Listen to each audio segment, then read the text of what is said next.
va maintenant voir comment chercher un formulaire administratif. Alors, il faut savoir que il y a des formulaires donc administratifs, formulaires officiels que vous pouvez aller récupérer dans les administrations, mais vous pouvez aussi les télécharger sur Internet.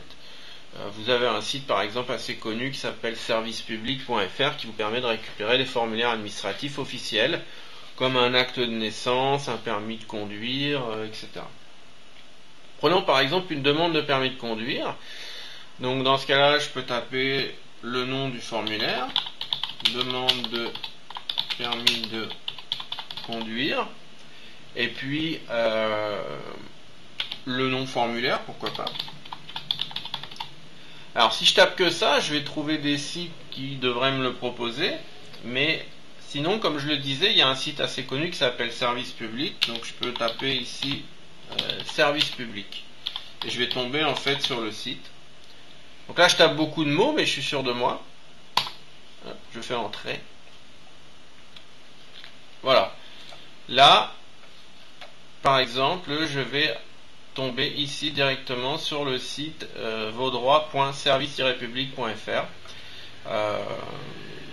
Donc, si je clique là, je devrais normalement arriver sur la page du site Service Public. Voilà.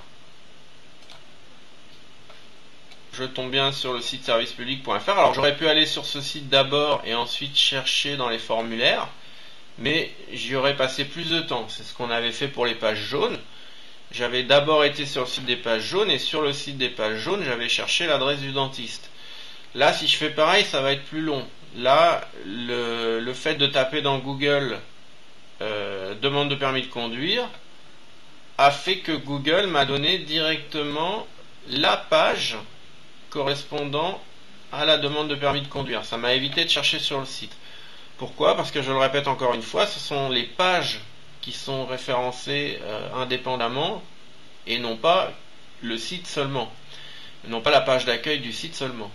Donc du coup vous pouvez avoir plusieurs pages d'un même site qui sont référencées et données en résultat dans Google. Donc là je ne vois pas encore mon formulaire, mais il me suffirait de faire accéder au formulaire.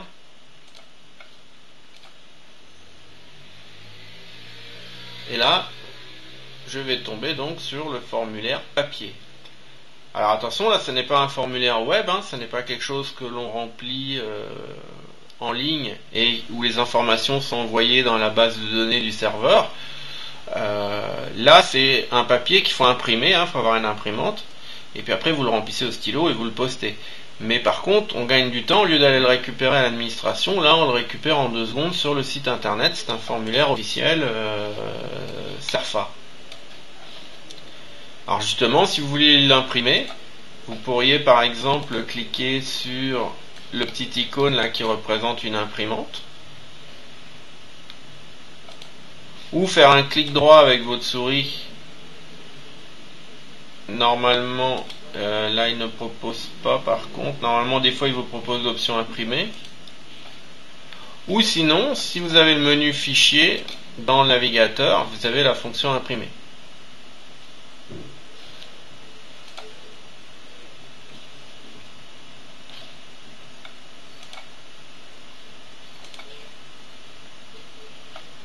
Alors, on va passer à un autre exercice. Par exemple, si je veux trouver le président des États-Unis qui a succédé à Eisenhower. Alors, là, il ne faut pas que vous tapiez, par exemple, le président des États-Unis qui a succédé à Eisenhower.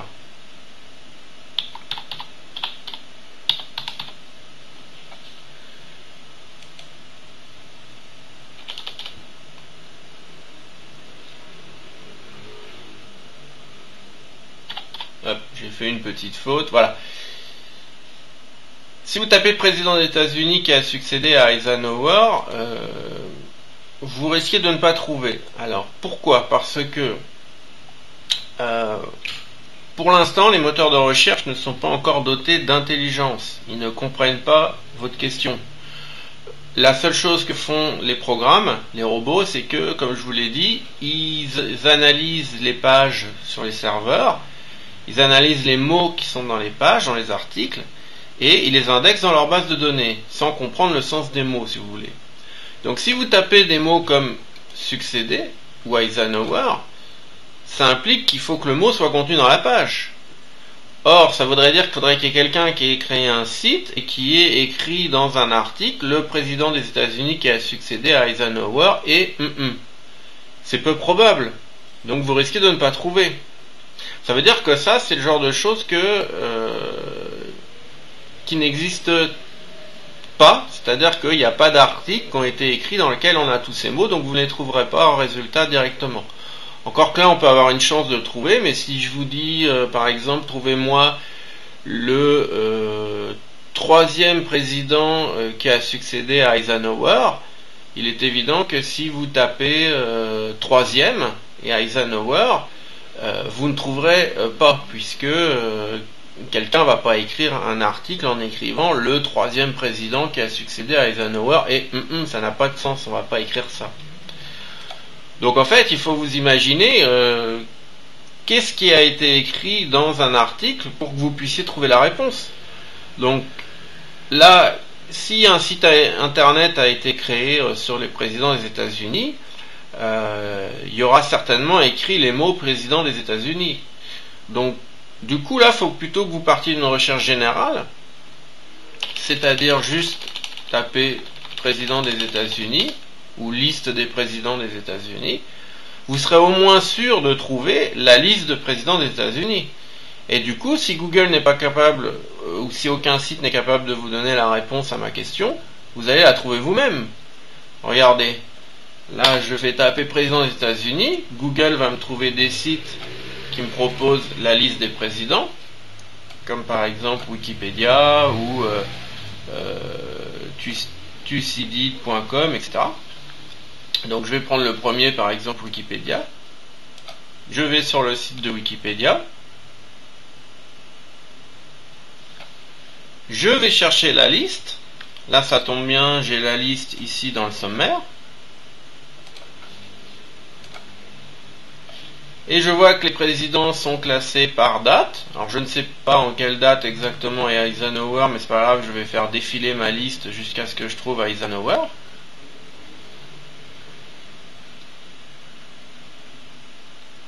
Voilà, je l'ai trouvé. Et comme ils sont classés par date, donc Eisenhower était de 1953 à 1961, et je vois que le suivant, de 1961 à 1963, c'est John Fitzgerald Kennedy. Donc en fait, vous voyez bien que ça n'est pas ni Google, ni le site qui vous a donné directement la réponse, c'est uniquement vous qui avez trouvé la réponse vous-même. Donc attention, selon ce que vous cherchez, évidemment, comme les moteurs de recherche ne sont pas encore dotés d'intelligence, il va pas falloir que vous essayez de faire des recherches des fois trop précises, en tapant trop de mots, surtout si ça peut vous desservir. Dans ce cas-là, partez quand même d'une recherche plus générale, vous cherchez une information générale, et après vous cherchez vous-même le détail dont vous avez besoin. On va faire un même exercice dans la même idée pour bien que vous compreniez.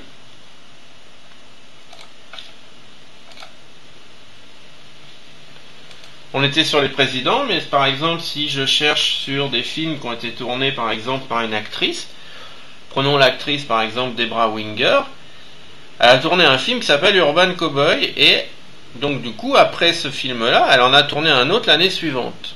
Alors moi je vais vous demander quel est le film qui a été tourné l'année suivante après Urban Cowboy. Donc là, ce qu'il faudrait pas taper c'est Debra Winger, et après, par exemple, Urban Cowboy, le nom du film, ou taper genre après ou année suivante, etc. Non, si vous tapez ça, vous allez retomber dans la même erreur. Il est très peu probable que quelqu'un ait écrit sur un site le film qui a suivi Urban Cowboy et donc là, c'est encore une erreur, c'est encore un piège. Là, toujours pareil, il vaut mieux partir d'une recherche générale, c'est-à-dire essayer de trouver la liste des films de Debra Winger et regarder s'ils sont classés par date, regarder quel est le film qui a suivi, mais là vous allez trouver la réponse que vous-même. Donc par exemple, la liste des films d'un acteur, ça va être sa filmographie. Donc là, le mot qui serait plus judicieux à taper que Urban Cowboy, ça serait plutôt filmographie. À ce moment-là, je peux chercher un des résultats. Alors vous voyez que j'ai par exemple Allociné, Wikipédia, etc. Reprenons par exemple Wikipédia. Je vais trouver sur Wikipédia par exemple la filmographie de Debra Winger. J'ai bien donc ces films classés par date. Je vais chercher Urban Cowboy. Je vois par exemple que il a été tourné en 1980. Et je vois par exemple le suivant. J'ai Canrero. Donc du coup, voilà la réponse à ma question. Donc c'était quel est le film qu'elle a fait donc après Urban Cowboy, ben ça serait Canrero. Et si je clique dessus, je vais avoir une autre page Wikipédia qui va même m'indiquer le nom en français, par exemple rue de la Sardine. Voilà, donc c'est moi-même qui a trouvé, vous voyez, en cherchant dans la liste.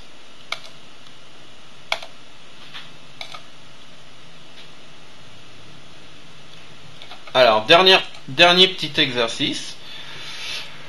Si je veux trouver, par exemple, la date de décès du roi Arthur. Alors, je vais évidemment taper roi Arthur, et puis après, je peux taper des mots-clés comme décès ou mort, par exemple. Admettons le mot mort. Donc là, j'ai encore plusieurs résultats. Sur Wikipédia ou autre. Prenons le premier par exemple sur Wikipédia. Alors là, le problème c'est que j'ai beaucoup à lire. Si je veux savoir en quelle année il est mort, je vais devoir lire tout ça. Donc du coup, je vais passer sans doute des heures à lire tout le contenu du site pour finalement peut-être découvrir qu'il ne parle pas de sa mort. Alors, ce qui pourrait être intéressant, c'est de savoir où sont les mots dans la page, puisque si Google m'a donné cette page en résultat, c'est qu'à l'intérieur quelque part se trouvent les trois mots, les mots roi, Arthur et les mots morts, qui peuvent même être réitérés plusieurs fois dans la page. Il faudrait qu'il me les indique, par exemple, ce qui serait bien en surbrillance d'une certaine couleur. Vous pouvez quand même utiliser la fonction recherche de votre navigateur. Donc en faisant CTRL F, ou en allant dans édition rechercher. Et là à ce moment-là, dans votre navigateur, en bas, ici apparaît une barre recherche, dans laquelle vous allez pouvoir taper ici des mots-clés. Par exemple, si c'est le mot mort qui m'intéresse, je vais taper ici mort, et là il va me chercher le mot mort dans la page. Il me le met bien d'une certaine couleur, puisque là je le vois ici qui apparaît. Et si je veux passer au résultat suivant de ma recherche, je clique par exemple sur suivant. Si je veux revenir sur le résultat précédent, évidemment je fais précédent. Je peux aussi lui dire de tout surligner. Faisons par exemple tout surligner. Donc vous voyez bien qu'il met une couleur, par exemple une couleur rose. Hop, si je passe à suivant, voilà, là j'ai encore le mot mort qui apparaît plusieurs fois. Voilà, je peux encore faire suivant. Encore une fois, donc vous voyez le mot mort apparaît à différents endroits. Il apparaît ici, ici, ici. Je me fie aux couleurs. Alors, du coup, je suis pas obligé de tout lire. Je peux lire que à l'endroit où est le mot. Par exemple, vous voyez, là, ici. Si je lis cette partie-là, je vois où serait mort Arthur entre 537 et 542. Donc j'ai bien trouvé la réponse à ma question et pourtant je n'ai pas lu toute la page. Donc pensez-y, la recherche. Alors du coup, vous n'êtes pas obligé de passer par la fonction en cache, puisque apparemment elle n'existe plus sur Google. Donc on peut le refaire rapidement. il vous suffirait de rentrer sur le site, donc non pas en cliquant sur la petite flèche verte, là c'est inutile, vous rentrez simplement sur le site comme d'habitude, en cliquant sur le titre en bleu. Et à ce moment-là, vous faites apparaître la barre de recherche, soit en faisant édition recherchée, ou alors en appuyant sur les touches CTRL F de votre clavier. À ce moment-là, votre barre recherche apparaît, et vous faites suivant, tapez votre mot, suivant, toc, et vous trouvez donc bien vos mots mis en surbrillance. Voilà, donc on va arrêter là pour les petits exercices. Alors, au niveau du filtrage des résultats, il faut savoir que vous pouvez aussi aller dans outils de recherche et trouver différents filtrages. Vous pouvez lui demander de n'afficher que les pages de la France, ou par défaut, là on est sur tous les pays, que les pages qui sont dans certaines langues. Alors à noter que s'ils sont dans une autre langue, vous aurez dans ce cas-là un outil de traduction qui apparaîtrait à côté. Par exemple, si je tape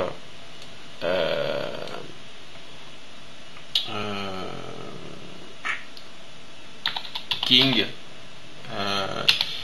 et puis Dead, voilà, je tape des mots anglais, entrée. Il est évident que les mots en anglais vont se trouver dans des articles en anglais, donc je vais trouver ici des pages qui sont écrites en anglais. The King is dead, etc. Tout est en anglais. Alors notez que cette fois, à côté de l'adresse, vous allez traduire cette page. Donc là, dans ce cas-là, il va par défaut vous la traduire en français, mais vous pourrez choisir dans quelle langue vous voulez traduire la page.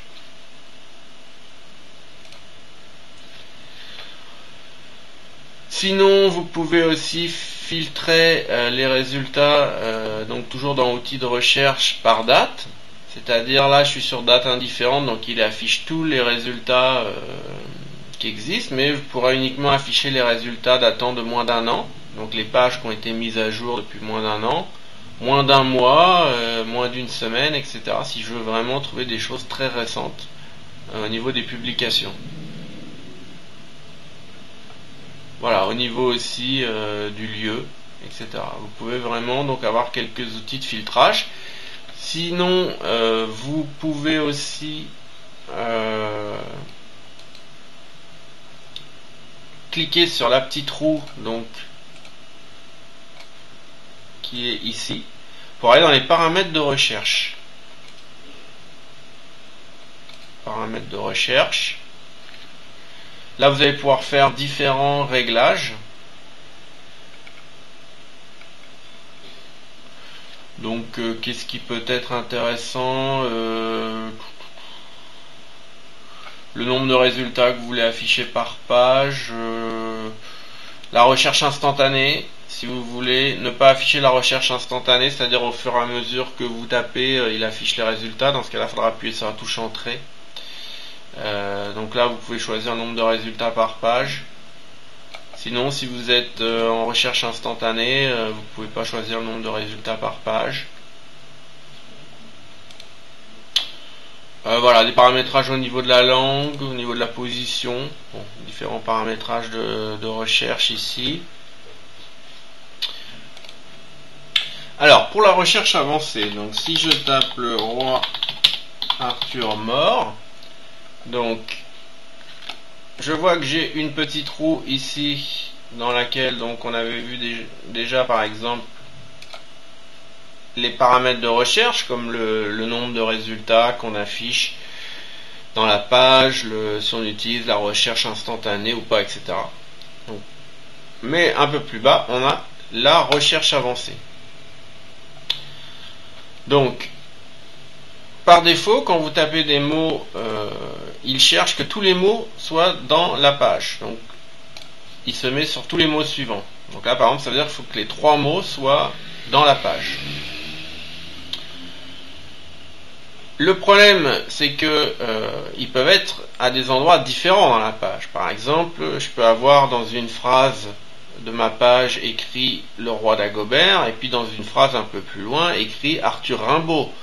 vu que les mots roi, Arthur sont bien dans la page, et le mot mort peut-être plus loin, vu que les 3 mots sont bien dans la page, il va me la donner en résultat. Or, à aucun moment, on parlera du roi Arthur dans la page. Donc si je veux vraiment trouver l'expression roi Arthur, dans ce cas-là, je vais le taper plutôt en dessous. C'est-à-dire que si je tape pas ici, il va pas prendre en compte les mots séparément, mais si je tape ici, il va prendre en compte l'expression en entier. Donc si je tape ici roi Arthur, il va chercher s'il trouve roi Arthur dans la page. Ça veut dire que si là j'ai le mot roi d'Agobert dans une ligne et plus loin Arthur Rimbaud dans une autre ligne, il ne me donnera pas la page en résultat. Pourtant j'ai bien le mot roi et le mot Arthur dans la page. Par contre, si à un moment donné il y a écrit roi Arthur, l'expression exacte, là il me le donnera en résultat.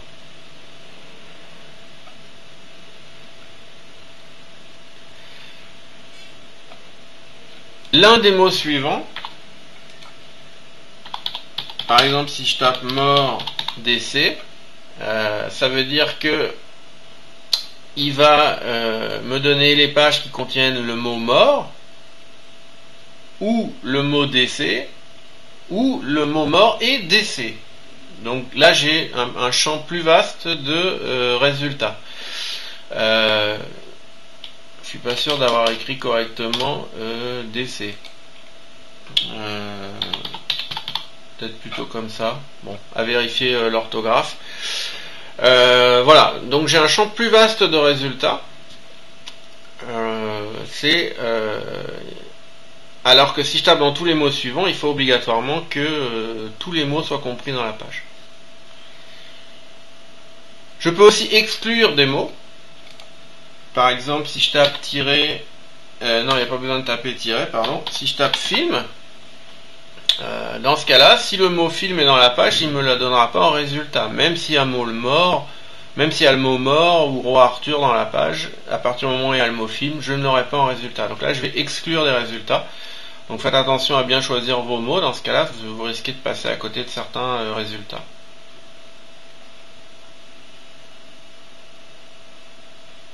Voilà, donc filtrage par langue, région, ça on avait déjà vu un petit peu tout à l'heure.